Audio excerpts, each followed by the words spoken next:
လေစိတ်မာလေး6ရက်နေ့မနက်လူတွေကိုကြိတ်တိုးအများကြီးပဲဟေး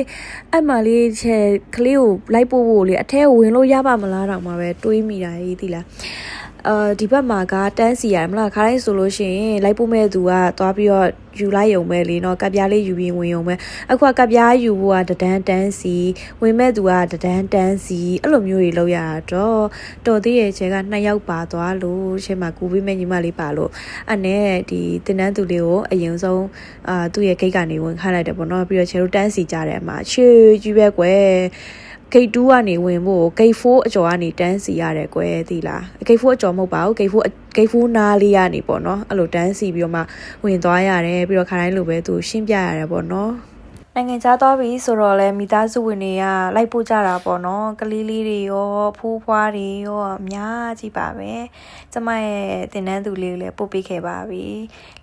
လေကားပေါ်ထိတက်သွားပြီပေါ့နော်အဲ့တော့နောက်လာမဲ့တင်တန်းသူလေးတွေကိုလည်းကြိုးဆိုရတယ်6လဖြတ်နဲ့လုပ်ပေးနေရယ်နော်6လဖြတ်နဲ့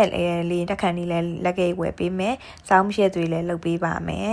ဒီညီမလေးလည်းဆက်ဆက်ရအဆင်ပြေချုံမွေးပါစေလို့ဆုတောင်းပေးလိုက်ပါတယ်ရှင်